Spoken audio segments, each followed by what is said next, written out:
लेकिन असल बात ये है आरिफ जी के बड़ा मुश्किल वक्त है पिछले कुछ साल सवा साल से, और तालीम का बहुत नुकसान हुआ और बहुत सारे फ़ैसले, हम एक फ़ैसला करते हैं फिर हालात तब्दील हो जाते हैं, एंटिसिपेट करना हर चीज़ को मुश्किल होता है।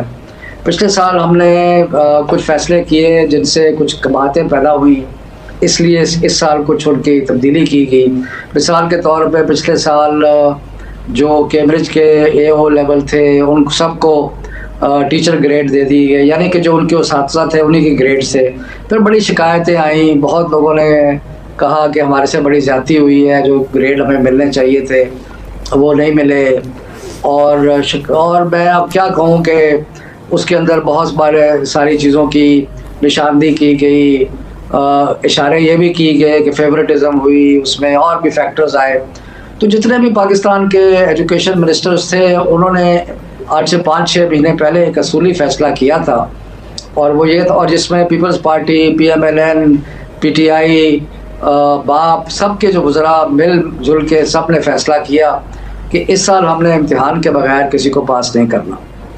तो इम्तिहान का जो पहला इम्तिहान आया वो कैम्ब्रिज का इम्तिहान A लेवल का था, जो 26 अप्रैल को आना था। लेकिन 26 अप्रैल के करीब पहुँचे तो फिर बहुत ज़्यादा बीमारी ने इजाफ़ा हो गया और फिर हमें इम्तहानात मुलतवी करने पड़े। सिर्फ़ एक विंडो खोली कि जो बच्चे जो बाहर की यूनिवर्सिटीज़ में जा रहे हैं कुछ, तो उनका इम्तिहान हो रहा है, बाकी सारे इम्तिहान मुलतवी हो गए हैं। लेकिन आगे और भी बड़े इम्तिहान आ रहे हैं, मैट्रिक के, FA के, उसमें तो बच्चे भी बहुत ज़्यादा हैं।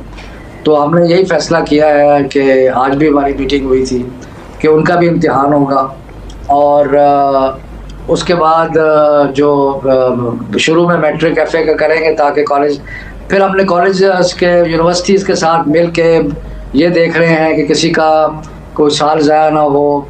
जो A2 के बच्चे अभी इम्तिहान दे रहे हैं वो तो ठीक है, वो तो सितंबर तक उनका रिज़ल्ट आ जाएगा, लेकिन जो अक्टूबर नवंबर में इम्तिहान दे रहे हैं हमने अरेंज किया है यूनिवर्सिटीज़ के साथ कि उनको प्रोविजनल एडमिशन मिलेगी। हमने MD कैट मेडिकल वालों के साथ अरेंज किया है कि उनको इम्तिहान देने दिया जाएगा, रिज़ल्ट हालांकि उनका नहीं आया होगा। इसी तरह ECAT का इम्तिहान देने दिया जाएगा रिज़ल्ट के बगैर। सो हम हर तरीके से कोशिश कर रहे हैं कि बच्चों के लिए फैसिलिटेशन पैदा करें, लेकिन मुश्किल वक्त है और कोई परफेक्ट सलूशन नहीं है। लेकिन जो हम समझते हैं, एक और चीज़ ये है कि तालीम का, आपको भी जानते हैं, आप और मैं भी इस प्रोसेस से गुजरे हैं कि सब लोग आखिरी 2-3 महीनों में पढ़ाई करते हैं। तो अगर इम्तिहान कैंसिल कर दिया तो कोई भी पढ़ाई नहीं करेगी, वो साल बिल्कुल ही ज़ाया जाएगा, तो तालीम का भी नुकसान होगा। तो इसलिए सारी चीज़ों को मद्देनज़र रखते हुए मुश्किल वक्त में मुश्किल फ़ैसले हैं, लेकिन कोशिश है कि बच्चों का साल ज़ाया ना हो और तालीम का मेयार जो है थे। फिर बीमारी नीचे आती थी, फिर खोलते थे, खोलना, बंद करना, पास करना, कैसे करना है, ये सारे बहुत ही कॉम्प्लिकेटेड टास्क थे।